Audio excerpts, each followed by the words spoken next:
Video સાથે બની રહેજો। કરંટ અફેર્સ ઇમ્પોર્ટન્ટ ટોપિક છે, દરેક એક્ઝામમાં પ્રશ્ન પૂછવામાં આવે છે। ટોપિક પર આવીએ। 24 માર્ચ 2026 ક્વેશ્ચન નંબર 1 છે, હાલમાં વિશ્વ જળ દિવસ ક્યારે ઉજવવામાં આવ્યો? તો મિત્રો વાત છે જ્યાં વિશ્વ જળ દિવસની એ દર વર્ષે 22 માર્ચના રોજ મનાવવામાં આવે છે। થીમ છે 2026ની પાણી અને જાતિ, બરાબર। શરૂઆત છે મિત્રો સંયુક્ત રાષ્ટ્ર 1993, એટલે કે યુનાઇટેડ સ્ટેટ્સે વિશ્વ જળ દિવસ મનાવવાની શરૂઆત 22 માર્ચના રોજ ક્યારે કરી હતી? 1993માં। હાલમાં લિયોનલ મેસી 900 ગોલ કરનાર કેટલામાં ફૂટબોલર બન્યા? તો લિયોનલ મેસી અર્જેન્ટિનાના ફૂટબોલર છે। હાલમાં તેઓ ભારતની મુલાકાતે પણ આવ્યા હતા। કોલકાતામાં મેસીના સ્ટેચ્યુનું મિત્રો ઉદ્ઘાટન પણ કરવામાં આવ્યું હતું અને એમણે જામનગરમાં વંતારાની મુલાકાત પણ લીધી હતી। હવે તેઓ બીજા નંબરના ખેલાડી બની ગયા જેમણે 900 ગોલ કર્યા હોય। પ્રથમ નંબર પર કોણ છે? તો ક્રિસ્ટિયાનો રોનાલ્ડો પ્રથમ ક્રમે છે। હાલમાં ભારતનું પ્રથમ લિક્વિફાઈડ પેટ્રોલિયમ ગેસ, એલપીજીનું પૂરું નામ છે liquefied petroleum gas automated teller machine એટલે કે એટીએમ ક્યાં લોન્ચ કરવામાં આવ્યું? વિદ્યાર્થી મિત્રો ઘણી વખત એક્ઝામની અંદર ફૂલ ફોર્મ પણ પૂછવામાં આવે છે, તો આ ખાસ ધ્યાન રાખજો। રાઈટ આન્સર છે મિત્રોમાં ગુરુગ્રામ હરિયાણા ખાતે।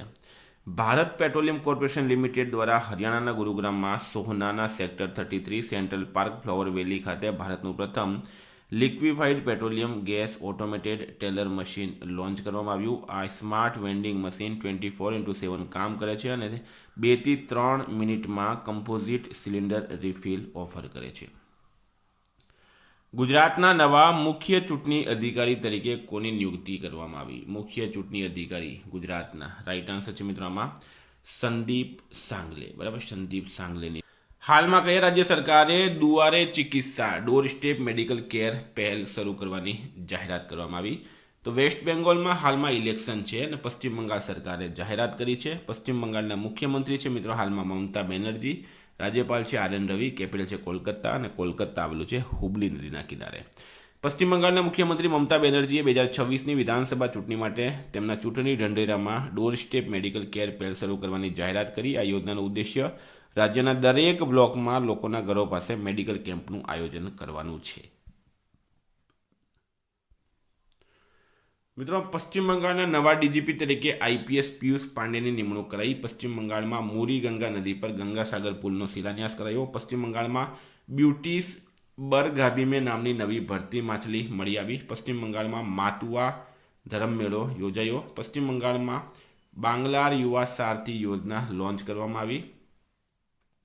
પશ્ચિમ બંગાળ સરકારે તેની મુખ્ય 100 દિવસની રોજગાર યોજનાનું નામ કર્મશ્રીથી બદલીને મહાત્માશ્રી કર્યું છે।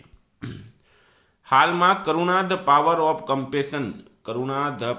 કમ્પેશન નામનું પુસ્તક કોણે લખ્યું? તો રાઈટ આન્સર છે મિત્રો આમાં કૈલાસ સત્યાર્થી, નોબેલ પુરસ્કાર વિજેતા છે કૈલાસ સત્યાર્થી। એમનું પુસ્તક આવ્યું છે ધ પાવર ઓફ કમ્પેશન, બરાબર, કરુણા ધ પાવર ઓફ કમ્પેશન। મિત્રો ચાઇલ્ડ માટે તેઓ કામ કરે છે, બાલિકા શિક્ષા માટે તેઓ કામ કરે છે, બરાબર। વાત થઈ છે હવે એવોર્ડ્સની, તો હાલમાં નવીન કુંડુ દ્વારા લખાયેલ નવું પુસ્તક રિક્લેમિંગ ઇનક્રેડિબલ પ્રકાશિત થયું। ધ ગ્રેટ સેક્શન્સ હેક નામનું પુસ્તક ઉર્જિત પટેલ દ્વારા લખવામાં આવ્યું। દ્રૌપદી મુર્મુએ સંથાલી ભાષામાં ભારતના બંધારણનું વિમોચન કર્યું। મહાત્મા અ ગ્રેટ કોમ્યુનિકેટર પુસ્તક ધીરજ કાકડિયાએ લખ્યું। વિજય ગોયલ દ્વારા લખાયેલ પુસ્તક અટલ બિહારી વાજપેયી ધ એટર્નલ સ્ટેટ્સમેનનું વિમોચન કરવામાં આવ્યું। ગયે માટી કથા કહે અને બક્ષી જગબંધ ધ ગ્રેટ કમાન્ડર પુસ્તકો વિશ્વભૂષણ હરિચંદ્રને લખ્યા। ડોક્ટર સિકંદર કુમાર દ્વારા લખાયેલ પુસ્તક economic empowerment of India in the Modi એરાનું વિમોચન કરાયું। હાલમાં કયા રાજ્ય સરકારે તેમના રાજ્ય બજેટમાં શાળાના બાળકો માટે મફત નાસ્તો યોજના શરૂ કરવાની જાહેરાત કરી છે? તો રાઈટ આન્સર છે મિત્રોમાં તેલંગાના, બરાબર। તેલંગાના સરકારે તેમના 2026-27ના રાજ્ય બજેટમાં શાળાના બાળકો માટે મફત નાસ્તા યોજના શરૂ કરવાની જાહેરાત કરી। આ યોજના હેઠળ પ્રી પ્રાઇમરીથી લઈને ઇન્ટરમીડિયેટ સુધીના વિદ્યાર્થીઓને નાસ્તો આપવામાં આવશે જેથી કોઈ બાળક ખાલી પેટ શાળાએ ન જાય। 8મો છે હાલમાં લીજન ઓફ ઓનર, બરાબર, લીજન ઓફ ઓનર કમાન્ડર રેન્ક મેળવનાર પ્રથમ ભારતીય રાજદૂત કોણ બન્યા છે? તો રાઈટ આન્સર છે આમાં જાવેદ અશરફ, બરાબર। જાવેદ અશરફ ફ્રાન્સના પ્રતિષ્ઠિત લીજન ઓફ ઓનર કમાન્ડર રેન્કથી સન્માનિત થનારા પ્રથમ ભારતીય રાજદૂત બન્યા છે। ભારત ફ્રાન્સ વ્યૂહાત્મક ભાગીદારીને મજબૂત બનાવવામાં અને 2020થી 2024 દરમિયાન બંને દેશો વચ્ચે સંબંધોને નવી ઊંચાઈ લઈ જવામાં એમનો સિંહ ફાળો રહ્યો છે. 9 છે હાલમાં કૃષિ યુવા સંવાદ 2026નું ઉદ્ઘાટન ક્યાં થયું? તો રાઈટ આન્સર છે ઇમ્ફાલ ખાતે. બરાબર, ઇમ્ફાલ રાઈટ આન્સર છે. મણિપુરના ઇમ્ફાલમાં સેન્ટ્રલ એગ્રીકલ્ચરલ યુનિવર્સિટી ખાતે કૃષિ યુવા સંસદ 2026નું ઉદ્ઘાટન કરવામાં આવ્યું. 21 માર્ચ 2026ના રોજ શરૂ થયેલા આ 3 દિવસીય કાર્યક્રમનું ઉદ્ઘાટન મણિપુરના રાજ્યપાલ અજય કુમાર ભલ્લા દ્વારા કરવામાં આવ્યું છે. 10 છે હાલમાં નાગરિક ઉડ્ડયન મંત્રી રામમોહન નાયડુએ કયા રાજ્યમાંથી ફેર સે ફુરસત યોજના શરૂ કરી છે? તો નાગરિક ઉડ્ડયન મંત્રી રામગોપાલ નાયડુ કયા રાજ્યમાંથી ફેર સે ફુરસત યોજના શરૂ કરી? તો રાઈટ આન્સર છે મિત્રો આમાં મધ્યપ્રદેશ. મધ્યપ્રદેશ રાઈટ આન્સર છે. નાગરિક ઉડ્ડયન મંત્રી છે મિત્રો રામમોહન નાયડુ. એમણે મધ્યપ્રદેશના રીવા રાયપુર ફ્લાઇટને લીલી ઝંડી આપીને ફેર સે ફુરસત એટલે ભાડા સે ફુરસત, એક રૂટ એક ભાડું યોજના શરૂ કરી. આ યોજના પસંદગીના પ્રાદેશિક રૂટ પર નિશ્ચિત હવાઈ ભાડા ઓફર કરે છે, જેનો ઉદ્દેશ્ય બુકિંગની તારીખને ધ્યાનમાં લીધા વિના મુસાફરોને સસ્તું ભાડું આપવાનું છે. હાલમાં આવેલ વર્લ્ડ હેપીનેસ ઇન્ડેક્સ 2026માં ભારત કયા ક્રમે છે? તો મિત્રો ભારત છે 116માં ક્રમે. ગઈ વખતે ભારત કયા ક્રમે હતું? 118માં હતું. આ વખતે 116માં છે. પ્રથમ નંબર પર છે ફિનલેન્ડ. સૌથી દુઃખી છે મિત્રો અફઘાનિસ્તાન, સૌથી છેલ્લે છે. અને આ રિપોર્ટ સંયુક્ત રાષ્ટ્રના સસ્ટેનેબલ ડેવલપમેન્ટ સોલ્યુશન્સ નેટવર્ક દ્વારા બહાર પાડવામાં આવે છે. 12 નંબર છે હાલમાં રાષ્ટ્રીય દંત આયોગના પ્રથમ અધ્યક્ષ તરીકે કોની નિમણૂક કરવામાં આવી? તો શું છે રાઈટ આન્સર? સંજય તિવારીની. ભારતના રાષ્ટ્રીય દંત આયોગ નેશનલ ડેન્ટલ કમિશનના પ્રથમ અધ્યક્ષ તરીકે ડોક્ટર સંજય તિવારીની નિમણૂક કરવામાં આવી છે. આ નિયુક્તિ માર્ચ 2026માં કરવામાં આવી હતી, જ્યારે સરકાર દ્વારા ડેન્ટલ કાઉન્સિલ ઓફ ઇન્ડિયાની જગ્યાએ નવો આયોગ રચાયો હતો.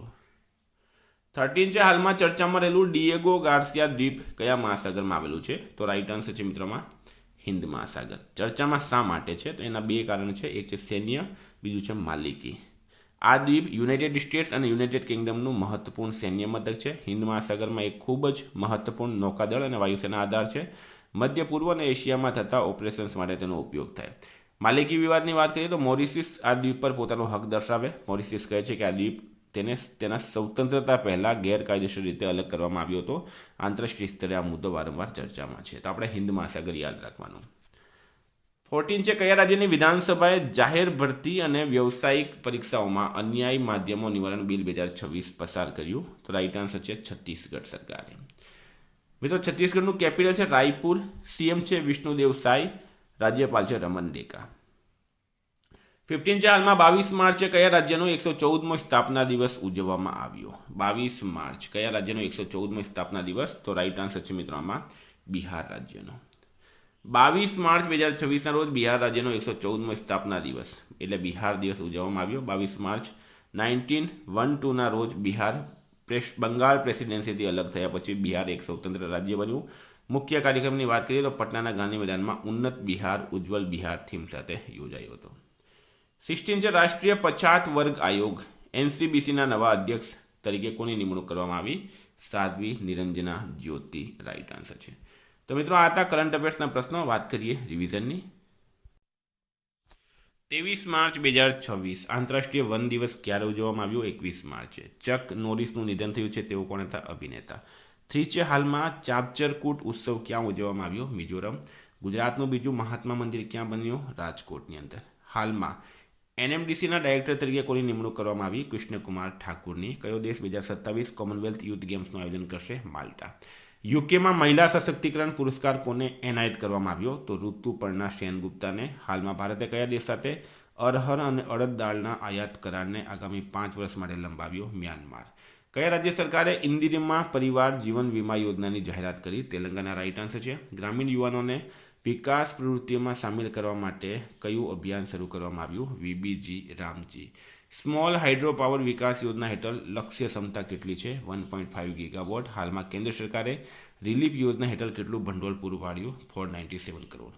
કયા ભારતીય સ્ક્વેશ ખેલાડીને વર્લ્ડ પ્રીમિયર સ્ક્વેશ લીગના સ્પોર્ટ્સ કમિશનર તરીકે નિયુક્ત કરવામાં આવ્યા? સૌરવ ઘોષાલને. 14 છે કયા મંત્રાલય યોગ 365 અભિયાન શરૂ કર્યું? આયુષ. કઈ આઈટી કંપનીએ ગિફ્ટ સિટીમાં નવું એઆઈ હબ શરૂ કર્યું? વિપ્રો. દત્તક માતાઓને કેટલા અઠવાડિયાની મેટર્નિટી લીવ આપવામાં આવી? 12 અઠવાડિયાની. ગુજરાતમાં દિવ્યાંગ લગ્ન સહાય યોજનાની સહાયની રકમ 50,000થી વધારી 75 કરાઈ છે. મિત્રો ગઈકાલે પ્રશ્ન પૂછાયો કેકી મિસ્ત્રી આરબીઆઈ દ્વારા કઈ બેંકના વચગાળાના પાર્ટ ટાઈમ ચેરમેન તરીકે નિયુક્ત કરવામાં આવ્યા? રાઈટ આન્સર તો મિત્રો HDFC. આજનો પ્રશ્ન છે ગુજરાતનું બીજું મહાત્મા મંદિર ક્યાં બની રહ્યું છે? જવાબ કમેન્ટ બોક્સમાં જણાવો. વિદ્યાર્થી મિત્રો વોટ્સએપ ટેલિગ્રામની લિંક ડિસ્ક્રિપ્શનમાં છે. PDF માટે 9510411961 પર કોન્ટેક્ટ કરો. Thank you. ફરી મળશું. જય હિન્દ, જય ભારત.